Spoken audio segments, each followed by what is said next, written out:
Hello, আসসালামু আলাইকুম। এই পর্যায়ে আমাদের যে কোয়েশ্চেনটি এসেছে সেই কোয়েশ্চেনটি হলো কিভাবে জিমেইলে একটা ইমেইল পাঠানো যায়।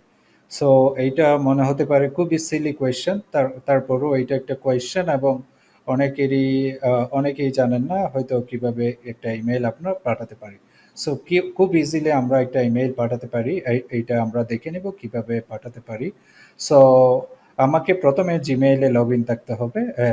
উপরের বাম পাশে থাকা কম্পোজ বাটনে আমাকে প্রথমে ক্লিক করতে হবে। ওকে, তারপর তারপর দেখুন, আমাকে আমাকে ফ্রম মানে হলো কোত্থেকে ইমেইলটি যাচ্ছে। সো এইটা হলো আমার ইমেইল অ্যাড্রেস।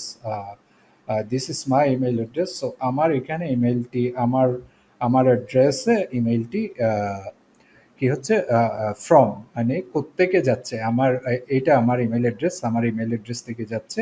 সো টু কোথায় যাচ্ছে। সো আমি ধরেন আমি আমাকেই একটা ইমেল অ্যাড্রেস টেস্ট হিসেবে পাঠাতে চাই। ধরেন আমি আমার ইমেল অ্যাড্রেসটা, ফর এক্সাম্পল আমি আমার ইমেল অ্যাড্রেস টু কোথায় যাচ্ছে এখানে যাবে। ওকে, ফ্রম তাহলে ফ্রম হলো কে পাঠাচ্ছে, টু হলো কাকে পাঠানো হচ্ছে। ওকে, তাহলে সাবজেক্ট ফর এক্সাম্পল আমরা ধরি this is a test mail. তাহলে আমি টেস্ট মেইল সাবজেক্ট হিসেবে লিখি এখানে হ্যালো। আমি আমি ধরেন দিলাম hello, this is a test mail.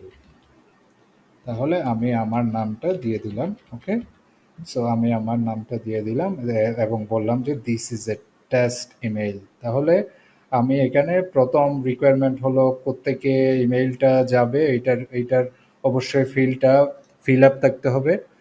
কোথায় যাবে, টু কাকে পাঠানো হবে, এইটা ফিল আপ থাকতে হবে। আপনার একটা সাবজেক্ট অবশ্যই লেখা জরুরি।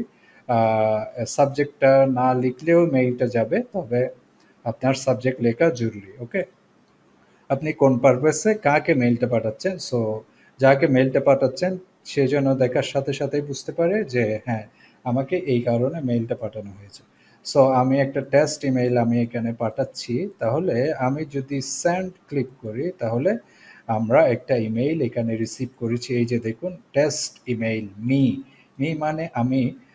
এখানে ডিটেলসটা দেওয়া আছে, ফ্রম কোত্থেকে এসেছে। ওকে, এবং টু কোথায় এসেছে, কোত্থেকে কে পাঠিয়েছে, কাকে পাঠিয়েছে। সো এটা হলো কে পাঠিয়েছে, এটা হলো কাকে পাঠিয়েছে। সো দুইটাই যেহেতু আমি আমাকে মেইলটা পাঠিয়েছি তাহলে দুইটাই সেম ইমেল অ্যাড্রেস। ওকে, তাহলে ডেট, তারপর টেস্ট ইমেইল, সাবজেক্টটা কি ছিল, মেইল বাই কোন সার্ভার ইউজ করে মেইলটা পাঠানো হয়েছে, gmail.com সার্ভার ইউজ করে মেইলটা পাঠানো হয়েছে। সো এখানে আমি মেইলটা রিসিভ করেছি hello this is a test email এবং কে পাঠিয়েছে তার নাম। ওকে, সো আশা করছি বুঝতে পেরেছেন কিভাবে একটা ইমেইল পাঠানো যেতে পারে। ওকে, সো আমাদের আজকের লেকচারের মূল উদ্দেশ্য ছিল যে কিভাবে আমরা জিমেইলে একটা ইমেইল পাঠাবো। সো আপনারা দেখলেন কিভাবে পাঠাতে হয়। কোয়েশ্চেন্স থাকলে অবশ্যই জিজ্ঞেস করবেন। নেক্সট আরেকটি লেকচারে আপনাদের সাথে দেখা হবে খুব শীঘ্রই। সে পর্যন্ত ভালো থাকুন। আসসালামু আলাইকুম।